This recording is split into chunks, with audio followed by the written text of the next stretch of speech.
وَقُولُوا لِلنَّاسِ حُسْنًا، اور عام لوگوں سے ہر ایک سے جب بات کرو نرمی سے بات کرو، لطافت سے بات کرو، خوش خلقی سے بات کرو، نیکی کی بات کرو، خوش کلامی کرو، نرم جو بنو، نرم خو بنو، نرم گفتگو کرو اور شائستہ کلام کرو۔ سافٹ سپیچ، آپ کی گفتگو میں آپ کے الفاظ جو لوگوں سے بات کریں اس کے اندر بھی محبت کی چاشنی ہو، اس کے اندر مودت کی چاشنی ہو، آپ کے گفتگو کے ایک ایک لفظ سے حسن ٹپکے، خوبصورتی، نرمی، اور خوبصورتی ساری نرمی میں ہے، سختی اور درستی یہ بدصورتی کی شکل۔ اب اس کی آگے اگلی شکل اللہ رب العزت بیان فرماتے ہیں، ارشاد فرمایا الذین ینفقون اموالہم فی سبیل اللہ۔ اب یہ جو نرم گفتگو اور شائستہ کلامی ہے یہ کیا ہے، اور سخت گفتگو اور ناشائستہ کلامی وہ کیا ہے؟ اب اس کے معانی سمجھیں گے قرآن مجید سے۔ فرمایا وہ لوگ جو اللہ کی راہ میں اپنا مال خرچ کرتے ہیں، آپ نے صدقہ اور خیرات کر دیا، اللہ کی راہ میں اپنے اموال خرچ کر دیے، پھر ارشاد فرمایا ثم لا یتبعون ما انفقوا منا ولا اذى لهم اجرهم عند ربهم۔ یہ شرط لگائی کہ جو لوگ اللہ کی راہ میں صدقہ اور خیرات کرتے ہیں، مال خرچ کرتے ہیں، مگر مال خرچ کرنے کے بعد پھر اس کے بعد ان لوگوں کو احسان نہیں جتلاتے اور نہ ہی سخت کلامی، درست رویے یا احسان جتلانے سے انہیں اذیت دیتے ہیں، ان کی عزت نفس کو مجروح نہیں ہونے دیتے۔ فرمایا ان لوگوں کے لیے اجر ہے صدقہ اور خیرات کرنے کا اللہ کے ہاں، اور انہی کے عمل کی قبولیت ہے۔ لہم اجرہم عند ربہم ولا خوف علیہم ولا ہم یحزنون۔ اب آپ دیکھ لیں، آپ نے صدقہ خیرات کر دیا، ایک نیک عمل ہو گیا، عبادت ہو گئی، لیکن اس کے بعد شرط ہے اس کی قبولیت کی شرط کہ نہ زبان سے کوئی ایک ایسا لفظ بولیں جس لفظ سے جس پر آپ نے خیرات کی، جس کی مدد کی، جس کی اعانت کی، جس پر یہ بھلائی کی تھی،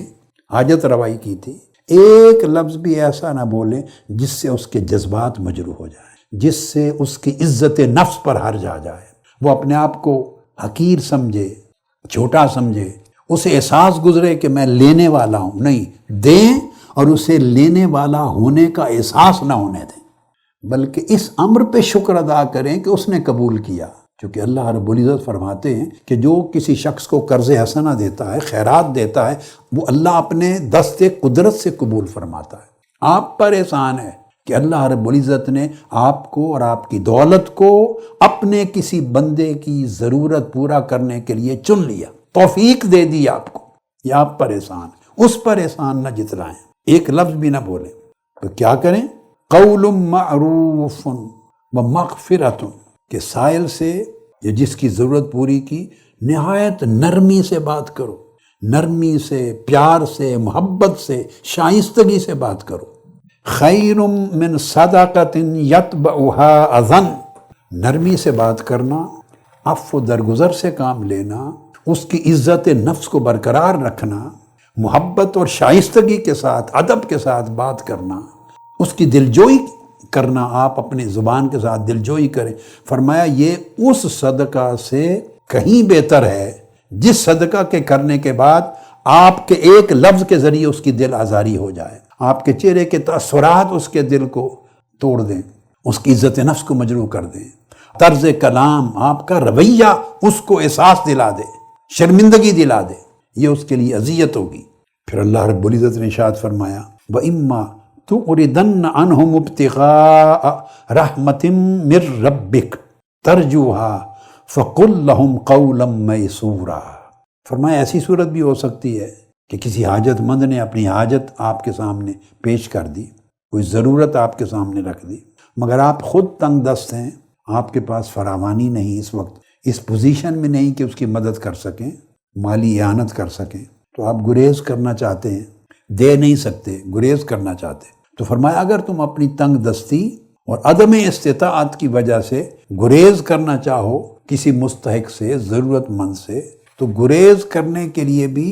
اور اللہ کی بارگاہ میں انتظار کرتے رہو کہ کوئی اچھا وقت آئے تو مدد کر سکوں، اچھا وقت آیا تو مدد کر سکوں، اب مدد نہیں کر سکتے، تو فرمایا نہ دے سکو تب بھی نرمی سے بات کرو، نرمی سے بات کرنا بھی صدقہ اور خیرات ہو جائے گا۔ پھر سورہ طٰہٰ میں ارشاد ہے، اللہ رب العزت نے فرمایا اذهب انت واخوک بآیاتی ولا تنیا فی ذکری اذهبا الی فرعون انہ طغی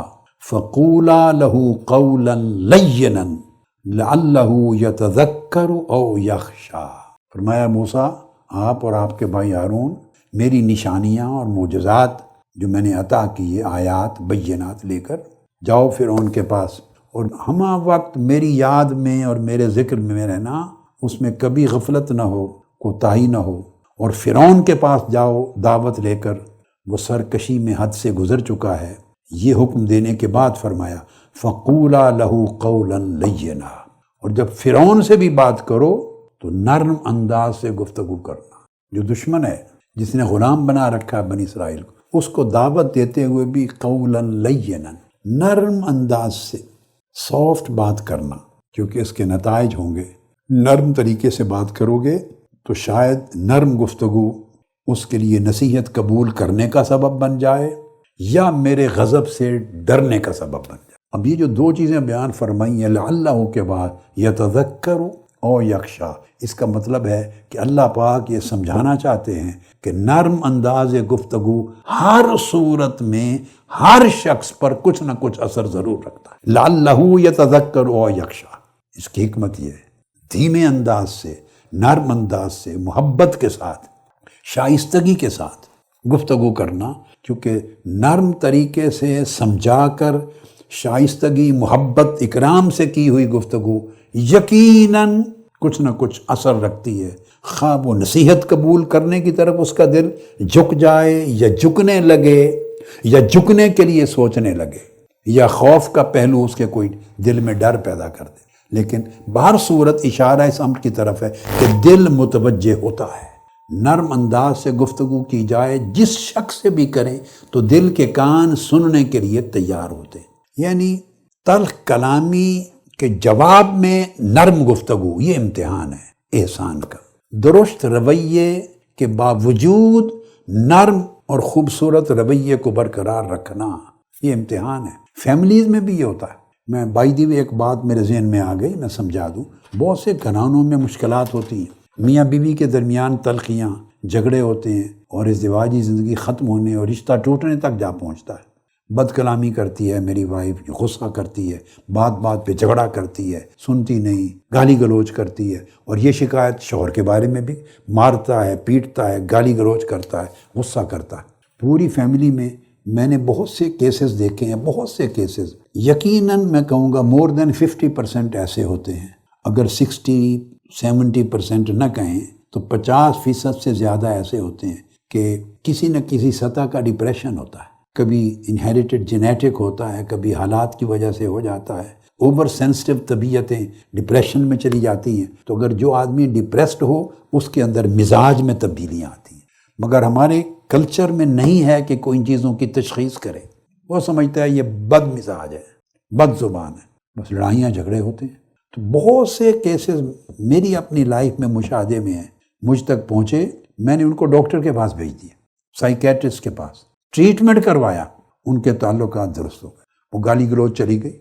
بیوی نے معافی مانگ لی شوہر سے، شوہر نے گالی گلوچ کی تھی، اس نے معافی مانگ لی۔ یعنی میں اپنی لائف میں لا تعداد ہنڈریڈز کیسز ہوں گے، پوری لائف کو اگر میں انکلوڈ کر لوں۔ خاندان ٹوٹتے ہوئے بچے ہیں صرف علاج کرنے سے۔ لوگ ریئلائز نہیں کرتے کہ ڈپریشن نام کی بھی کوئی چیز ہے، وہ بیہیویئر کو، سوچ کو، زبان کو، طرز عمل کو، طور طریقے کو چینج کر دیتی۔ اسی طرح بہن بھائیوں میں، فیملیز کے باقی رشتہ داروں میں بھی بہت ڈپریشن جہاں ہوگا، تھنکنگ نیگیٹو ہوگی، آپ کے لیے برا سوچیں گے، نیگیٹو سوچیں گے، اپنے لیے سوچیں گے، ہر ایک کے لیے سوچیں گے، تو انسان آپس میں چڑھتے، اسی سے جھگڑا کرتے، تعلقات خراب کرتے، احسان کا خاتمہ کر کے پورے گھر کو دنگا فساد کا مرکز بنا بیٹھتے ہیں۔ یہ ایک بائی دی وے مجھے خیال آ گیا کہ جب کبھی اس قسم کا رویہ دیکھیں تو ڈاکٹر سے ضرور مشورہ کریں یا کسی کاؤنسلنگ کرنے والے سے، تاکہ وہ تشخیص بھی کر دے کہ واقعتاً بد اخلاقی اور بد مزاجی ہے یا اس کے پیچھے روٹ کاز بیماری ہے۔ موسٹلی ڈپریشن کی مرض ہوتی ہے، اس کا بھی جائزہ لیں، اور یہ بھی احسان میں سے ہوگا۔ اور ذہن میں رکھ لیں کہ ڈپریشن کا مریض کبھی مانتا نہیں ہے کہ مجھے ڈپریشن ہے، اس کو یہ نام لے وہ گالی سمجھتا ہے، اسے یہ نہیں کہنا آپ کے ڈپریشن ہے، یہ اس کے لیے گالی ہے۔ اس کے لیے بھی حکمت سے کام لینا ہے، ڈاکٹر کے پاس لے جائیں، ڈاکٹر سے الگ بات کریں، پھر ڈاکٹر کے منہ سے کہلوائیں، سمجھائیں۔ تو یہ اتنی بات ہے کہ جب آپ کسی سے نرم رویے، نرم انداز گفتگو، شائستہ گفتگو، دھیمے پن سے، محبت سے، چاشنی سے بات کریں گے تو اللہ پاک نے فرمایا یقیناً کسی نہ کسی درجے میں اس پر اثر ہوگا۔ اور آپ جب دعوت کا کام لے کے نکلتے ہیں، جو داعی ہے، جو دوسرے تک اللہ کے دین کی دعوت پہنچا رہا ہے، علم پہنچا رہا ہے، احکام پہنچا رہا ہے، اس کو بلا رہا ہے، تو اللہ رب العزت نے فرمایا ادعو الی سبیل ربک بالحکمہ، وزڈم کے ساتھ بلاؤ، والموعظۃ الحسنہ، اور نہایت عمدہ، نفیس، شائستہ اور نرم طریقے سے نصیحت کرو۔ آپ دیکھیں، دعوت دو تو وزڈم پر مبنی ہو، حکمت پر، اس کی ذہنی سطح کو سامنے رکھیں، اس کے مزاج کو رکھیں اپنے سامنے، اس کے ماحول کو رکھیں، اس کی بیک گراؤنڈ کو رکھیں، اس کی طبیعت کے رجحانات کو سامنے رکھیں، اور اس کی ذہنی سطح کے مطابق، مزاج کے مطابق بات کریں، اور پھر حکمت کے ساتھ جب نصیحت کریں، بات اس کے دل میں اتارنی ہے تو الموعظۃ الحسنہ، بڑی خوبصورت اور پیارے طریقے سے، نرم اور دھیمے طریقے سے نصیحت کریں۔ ایک دیکھیے لفظ موعظہ، موعظہ خود نصیحت، اس نصیحت کے اندر ایک نرمی، پیار، محبت، الفت، خیر خواہی ہے اٹ سیلف۔ پھر اس موعظہ کو، نصیحت کو، جس کے اندر خیر ہے، اس کے ساتھ الحسنہ لگا دیا، یعنی خیر خواہی بھی خیر کے طریقے سے کریں، دھیمے طریقے سے، محبت کے طریقے سے، شائستہ طریقے سے، یعنی ڈانگ سوٹا لے کے نہ پڑ جائیں۔ یعنی ہم دین کی دعوت تبلیغ بھی ڈانگ سوٹے سے کرتے ہیں، تنظیم کا کام بھی ڈانگ سوٹے سے، مشن کا کام آپس میں۔ یہ موقع کب آتا ہے؟ جب اختلاف کی صورت ہوتی ہے۔ اب آگے چلیں، اسی آیت میں آگے فرمایا وَجَادِلْهُمْ بِالَّتِي هِيَ أَحْسَنُ، اور اگر کسی ایسے شخص سے آپ کی گفتگو ہو جائے جہاں ڈیبیٹ ہو جائے، تکرار ہو جائے، بحث ہو جائے، جو اختلاف کرتا ہے، اور یہاں اہل کتاب کی بات ہے، دوسرے عقیدے اور مسلک اور مشرب کا ہے، تو جہاں اختلاف ہے جب ان سے بات کریں، مجادلہ کرنا ہو، یعنی ڈسکشن آ جائے، تو جادلہم باللتی ہی احسن، پھر بہت ہی خوبصورت طریقے سے کریں۔ احسن، پہلے دیکھیے وزڈم تھا، حکمہ، پھر نصیحت کے ساتھ تھا حسنہ، اس درجے میں، اور جب مجادلہ آ گیا، ڈیبیٹ اور تکرار، تو حسنہ بھی کافی نہیں ہے، اچھا طریقہ بھی ناکافی ہے۔ فرمایا جہاں سمجھے ڈسکشن میں جانے لگے ہیں تو پھر اور زیادہ جینرس ہو جائیں، بہت زیادہ خوبصورت اور عمدہ طریقے کو اختیار کر لیں۔ درمیانے درجے کا اچھا طریقہ بھی قبول نہیں جس سے اختلاف ہو، اور ہم الٹ ہیں، ہم جس سے اختلاف ہو اس سے بات شروع کرتے ہیں گالی سے، کفر کے فتوے سے، دائرہ اسلام سے خارج کرنے کے فتوے سے، اہل سنت سے خارج کرنے کے فتوے سے، کفر سے پیچھے، گمراہ، دلال، کفر، فاسق، فاجر سے کم ہم رکتے نہیں،